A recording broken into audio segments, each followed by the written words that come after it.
Yo urabizi se Gahima nubwo wamubwira ibintu akabyijijisha, Gahima turabizi ibyo turabizi ko yatangiye kwinjirira dete by'umwihariko.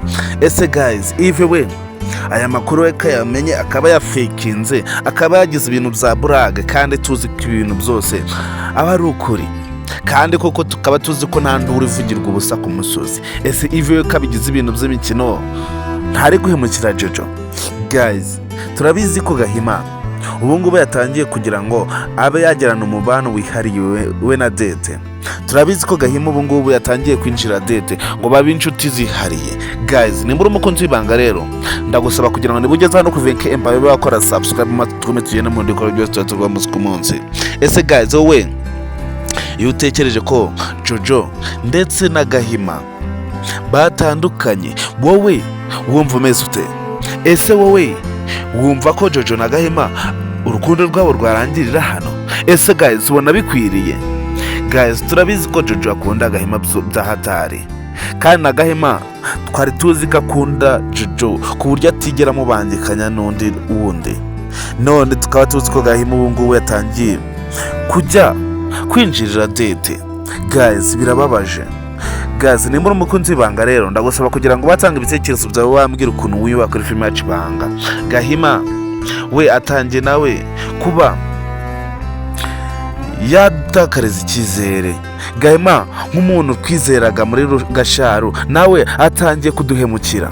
Guys, nimba uri umukunzi w'ibanga rero ndagusaba kugira ngo ntuze kubura kuri episode kurikira filime yacu Ibanga, kandi murabizi ko filime yacu Ibanga ihari, kandi namwe turabizi ko muhari mukunda filime yacu Ibanga.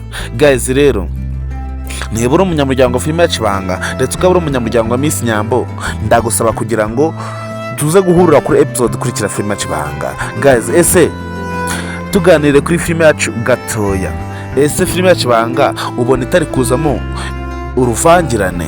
Ese filime yacu Ibanga ubona itari kugenda icangacanga umuntu mu mutwe? Ese guys, ko tuzi ko tugarutse mu mujyi, ko tuzi ko Kiramani ndetse na Queen batigeze bakundana, kandi tukaba tuzi ko Kiramani ariwe bagiye gufatira irembo kwa Queen. Ese guys, biriya bintu iyo ubibonye urabisobanukirwa? Niba uri umukunzi w'ibanga rero ndagasaba kugira ngo watange ibitekerezo byawe, wambwira ukuntu wowe ubyumva. Ese guys, kubona Kiramani yarashaka kugira ngo abe yatereta Queen, ariko urukundo rukaba rwaranze, kandi tukaba tuzi ko ariwe bagiye gufatira irembo. Ese guys, byagenze ute? Ese byaje kugenda ute? Ese Queen we naza kumenya ko ari Kiramani baje gufatira irembo atari umukunzi we, ese mubona Queen we azabyakira ute?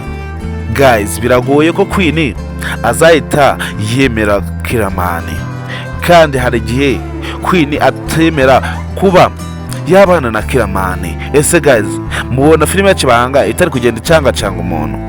Guys, turabizi ko ubu ngubu tuvugana n'umuntu twizeye nka Gahima. Turabizi ko ubu ngubu Gahima nawe yatangiye guca inyuma Jojo.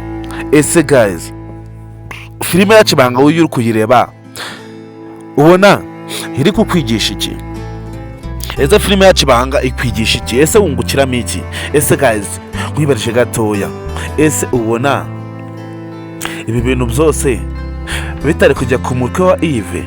Ese kubona Yves ari we wavanye dete mu mujyi akamuzana mu cyaro, ndetse amuzanye gamuha akazi ko gutandukanya Niyori ndetse na Nyambo, bikaba byarabananiye. None ko tubona ko ubu aka kanya tuvugana dete yagiranye umubano wihariye ndetse na Gahima. Ese guys, wowe ubibona ute?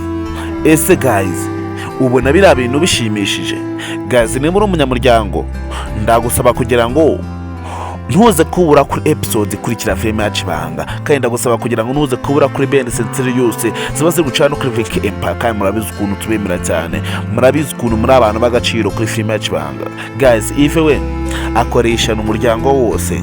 Guys, rero murabizi ko twe tudatinda mu magambo, murabizi ko ibikorwa byose tuba turi umunsi ku munsi ari mwe tuba turi gukorera. Rero ntagutsindiye ndagusaba kugira ngo ntuze kure kuri episode kurikira filime yacu Ibanga. Ndabakunda cyane.